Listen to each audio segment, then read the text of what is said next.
सभी साथियों का मेरा नमस्कार। जो भी बच्चे आप मेरे पिछले वीडियोस को देख कर के कमेंट किए थे सर कि आगे कुछ प्रॉब्लम हो रही है मुझे भरने में, किसी को भरने में, ओमार सीट को भरने में जब एग्ज़ाम देने जा रहे हैं, तो ओमार सीट से रिलेटेड ये छोटा सा वीडियो है जिसको देख लीजिए। आपको परीक्षा में निश्चित रूप से काम आएगा और ये कम समय का वीडियो है जिसको देख लेंगे तो आप परीक्षा में पहली जो गलती होती है जिससे आप परेशान होंगे पूरे घंटे तक या बाद में आपको ऐसा लगेगा कि मेरा रिजल्ट खराब हो सकता है, तो इससे बचने के लिए बस छोटा सा ये वीडियो है, जरूर देख लीजिए आप एग्जाम से पहले, ताकि आप एग्जाम हॉल में वो गलतियां ना करें जिससे आप पूरे एग्जाम में परेशान हो सकें। आइए समझते हैं क्या करना है। देखिए आप अब ग्रेजुएशन तक पहुंच गए तो आपको सारी चीज़ बातें लगभग पता होती हैं कि मुझे कौन सी चीज़ें ले जाना है, क्या नहीं ले जाना है। अगर नहीं पता है तो आपको ज़रूरी पता होना चाहिए कि आपके पास एडमिट कार्ड होगा और कुछ ब्लैक ब्लू पेन्स होंगे। और आप जब एग्ज़ाम हॉल में इंटर करेंगे, इंटर करने के बाद तो आपको पेपर मिलेगा और ओमार सीट मिलेगी। क्योंकि ये अब आपके जो एग्ज़ाम होने वाले ओमार बेस्ड एग्ज़ाम हो रहा है, तो ओमार बेस्ड एग्ज़ाम में आपको कुछ त्रुटियां जो है उसी से बचने के लिए वीडियोस दिया जा रहा है। आपको जब पेपर पेपर मिलेगा और ये जो ओमार सीट मिलेगा कैसे भरना, बस उसी पर वीडियो है। आइए देखते हैं। जैसे मान लीजिए अगर आप एग्जाम हॉल में चले गए और ये दोनों चीज़ें मिल गई तो आप कैसे भरेंगे। तो पेपर पर आपको सबसे पहले पेपर पर जब भी भरने को मिलेगा तो डेट पूछ रहा है। जैसे देखिए यहाँ पर टाइटल दे रखा है, टाइटल के हिसाब से आप देख रहे हैं यहाँ पर एग्जाम में जब आप जाएंगे तो यहाँ पर डेट और टाइम दे रखा है, ठीक ना। तो आपको क्या करना होगा, डेट पूछ रहा है, अगर उसी डेट को एग्जाम हो रहा है तो उस डेट को भर दीजिए 16/12/2024 को अगर ये परीक्षा है तो 16/12/2024 यहाँ भर दीजिए। इसके बाद अनुक्रमांक पूछ रहा है तो देखिए आपका अनुक्रमांक यहाँ लगा रखा है तो अनुक्रमांक भर दीजिए 25 15 25 0153300109 इसको भर दीजिए। इसके बाद आपको क्या करना होगा, इन वर्ड्स पूछ रहा है, नंबर्स में लिखने के बाद, फिगर्स में लिखने के बाद वर्ड में पूछ रहा है तो आप क्या करेंगे, इसको वर्ड में लिखेंगे 25 1 5 0 1 7। अगर बगल में जगह खत्म हो जाए तो नीचे से भी लिख सकते हैं, कोई दिक्कत नहीं। 3 3 0 1 0 9 इसको लिख दीजिए। इसके बाद क्या करना होगा आपको, जब ये भर लेते हैं आप, अब इसके बाद आपको यहाँ आना होता है। ये निर्देश आप जरूर पढ़ लीजिएगा। महत्वपूर्ण निर्देश क्या होता है, 50 प्रश्न दिए गए होंगे, 50 प्रश्न में प्रत्येक प्रश्न 1.5 नंबर का आपको मिलने वाला है और 1.5 नंबर जो मिलने वाले हैं उसके लिए आपको क्या करना है, यही जो 50 का श्रृंखला इसको आपको भरना होगा, लेकिन इसके ऊपर कुछ गलतियां उससे बचने के लिए आइए समझते हैं। देखिए यहाँ अनुक्रमांक डालने के लिए बोल रहा है तो 251507330109 ये भर दीजिए। अब देखिए यहाँ का महाविद्यालय कोड और केंद्र कोड, ये देखिए शुरू में जो दे रखा है जिससे आप एडमिशन लेते हैं या जिस यूनिवर्सिटी में, वो कोड यहाँ दे रखा है। ये देखिए यहाँ पर दे रखा कोड और पूछ रहा केंद्र कोड, केंद्र कोड जहां आपका एग्जाम सेंटर होता है वहां पर भी दे रखा। क्योंकि इस बच्चे का जो एग्जाम है वो सेम यूनिवर्सिटी कॉलेज है और सेम कॉलेज पर ही परीक्षा सेंटर पर परीक्षा हो रहा, इसलिए ये दोनों सेम है। तो आप सेम डालेंगे, आपका अलग भी हो सकता है अगर सेंटर बदला हुआ तो। यहाँ देखिए 733 है तो 733 दोनों में आप भर सकते हैं 733। इसके बाद देखिए महाविद्यालय का नाम पूछ रहा है तो आपको क्या करना होगा, महाविद्यालय का नाम यहाँ भरना। तो भरने के लिए आपको क्या करना चाहिए कि बड़े फॉर्म को छोटे फॉर्म में लिखिए। कैसे लिखिए, केवल बड़े लेटर, पंडित हरि सहाय, हरि सहाय डिग्री कॉलेज, ठीक। उसके बाद आप लिख दीजिए यहाँ जयती, और अगर आपके पास स्पेस है तो बेलघाट लिखिए, गोरखपुर नहीं लिखेंगे तब भी कोई दिक्कत नहीं है, जयती बेलघाट, ठीक। इसको लिख करके आप छोड़ दीजिए, आपका ये कंप्लीट हो जाएगा, ठीक। इसके बाद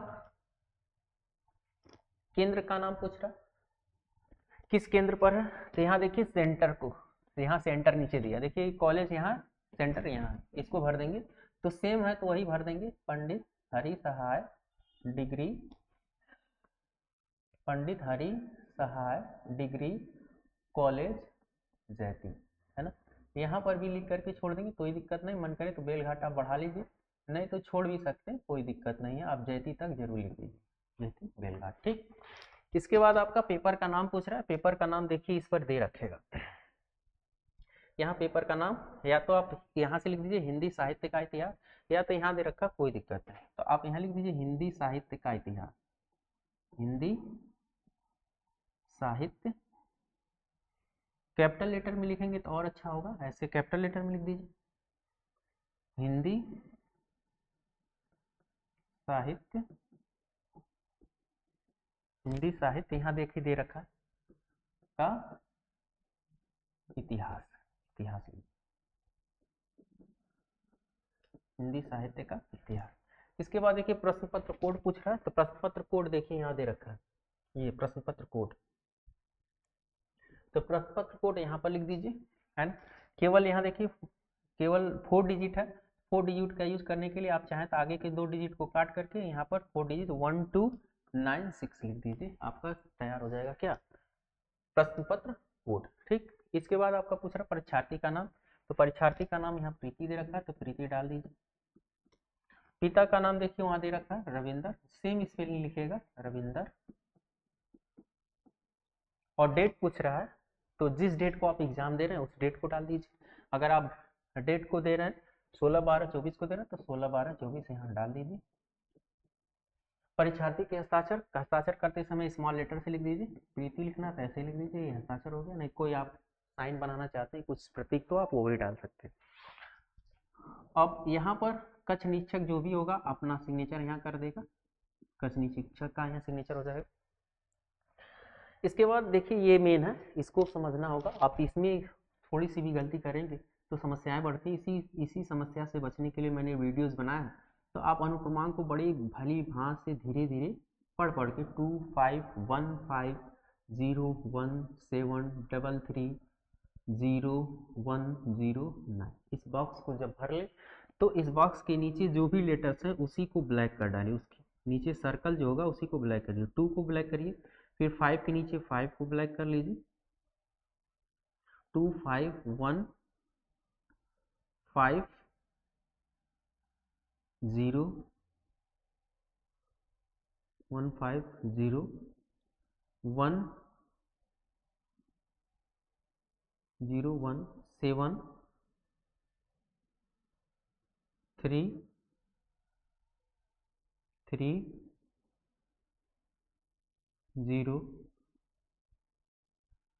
1 0 9, इसको भर दीजिए। ठीक, इसके बाद कर ले महाविद्यालय कोड, महाविद्यालय कोड देखिए यहाँ देगा 733, इसको डाल दीजिए 733, तो 7 यहाँ डाल देंगे 7 और 33 है तो 3 और 3 को आप सर्कल कर दीजिए ब्लैक सर्कल से। ग्रुप पूछ रहा है तो ग्रुप कुछ बना नहीं है तो आप इसको छोड़ देंगे, इसमें कुछ नहीं करेंगे। पेपर आईडी पूछ रहा है तो पेपर आईडी देखिए यहाँ दे रखेगा, पेपर आईडी यही है आपका, ये जो आप डाल रहे हैं प्रश्न पत्र कोड या पेपर आईडी यही है, इसको डाल दें 1296, ये डाल दीजिए। इसके बाद इसको सर्कल कर डालिए, अच्छे से सर्कल करिए क्योंकि ये बेहद जरूरी होता है इसी को सही क्रम में करना। तो 1296 इसको कर दीजिए। और आप अगर रेगुलर पढ़ रहे हैं तो रेगुलर डालिए, व्यक्तिगत प्राइवेट है मतलब क्लास नहीं करते, एक्स स्टूडेंट मतलब फेल है, बैक पेपर कहीं किसी सब्जेक्ट में बैक लगा हो, सिंगल सब्जेक्ट से कर रहे हैं तो उसका डालिए, इम्प्रूवमेंट है तो उसका डाल दीजिए, इसे रेगुलर कर रहे हैं तो रेगुलर डालिए और यहाँ रेगुलर लिख दीजिए। या कुछ नहीं करना है तो रेगुलर लिखने से अच्छा है आप 1 लिख दीजिए, है ना, 1 को लिख करके उसको ब्लैक कर दीजिए, सबसे अच्छा रहेगा। ठीक, इसके बाद क्लास कक्षा पूछ रहा है, बीए का है तो बीए यहाँ लिख दीजिए, बीकॉम है तो बीकॉम लिख दीजिए, बीएससी है तो बीएससी लिख दीजिए। पार्ट कौन सा है, अगर आप पार्ट 1 में हैं तो पार्ट 1 को आप ब्लैक कर दीजिए, 1 यहाँ लिख दीजिए। ठीक, सेमेस्टर कौन सा है, ऑब्लिक करके सेमेस्टर फर्स्ट में है तो सेम 1 लिख दीजिए। ठीक, और उसको ब्लैक कर दीजिए। ठीक है, पुस्तिका श्रेणी, वैसे पुस्तिका श्रेणी कहीं बना हुआ नहीं है तो इसको आप छोड़ दीजिए, पुस्तिका श्रेणी मत डालिए। और सुबह का अगर एग्जाम का है, क्योंकि सुबह 9 to 10 PM है, तो पाली जो है ये फर्स्ट हुआ तो यहाँ फर्स्ट डाल देंगे, ठीक है, पाली फर्स्ट डाल देंगे। इसके बाद ये सारी चीजें जब कंप्लीट हो जाती हैं तो आप बहुत बड़ी गलती जो करने वाले उससे बच जाते हैं। इसके बाद आप पेपर को पलटिएगा, पलटने के बाद जो भी 50 क्वेश्चंस हैं उन 50 क्वेश्चनों के आंसर देते जाइएगा। जैसे जैसे क्वेश्चन करते जाइएगा आप ओमार सीट भरते जाइएगा, क्योंकि ऐसा होता है कि समय बीत जाता है, बाद में आप जब भरने जाते हैं क्वेश्चन छूट जाते हैं। ऐसी गलती मत करिएगा। आपसे निवेदन है उन प्रश्नों, सारे प्रश्नों को देखते जाइए, जो आपके आसान लगे उसका उत्तर देते जाइए। अगर आपको पहले का आंसर अगर आ रहा है तो पहले को आंसर के साथ साथ ओमार सीट जरूर भरिए, क्योंकि बाद में समय के अभाव में आप या तो एक लगातार भरते समय गलतियां कर देते हैं, किसी प्रश्न का उत्तर किसी और को दे देते हैं और गलती हो जाती है, या आप भर नहीं पाते। तो उससे बचने के लिए जिस प्रश्न को पढ़ लीजिए उत्तर आता है उसको भरते जाइए। आपको दूसरे तीसरे का आंसर नहीं आता कोई दिक्कत नहीं, आप छोड़िए आगे बढ़ जाइए। आपको छठवें का आंसर आ रहा है तो छठवें पर चले जाइए। मतलब कि जैसे जैसे आपको प्रश्न आते जाए पढ़ते समय, वैसे वैसे आप उसको सर्कल करते जाइए, 50 क्वेश्चनों में जो भी आ जाए। उसके बाद आपको जो जिस तरह से कुछ चीज़ें याद करके भी अगर आ जाती हैं, सॉल्व करके आ जाती हैं, या अंदाज लगाने से हो जाती हैं, कर करके वो मार्कशीट कंप्लीट कर दीजिए। मुझे आशा ये वीडियो ज़रूर समझ में आया होगा। और आगे किस तरह का वीडियोस चाहिए आप कमेंट बॉक्स में लिखिए, हम आपको उस तरह के हेल्पफुल वीडियो जरूर देंगे। वीडियो के अंत तक बने रहने के लिए बहुत बहुत धन्यवाद। इस वीडियो को अन्य आवश्यक विद्यार्थियों के पास जरूर शेयर करिए। धन्यवाद।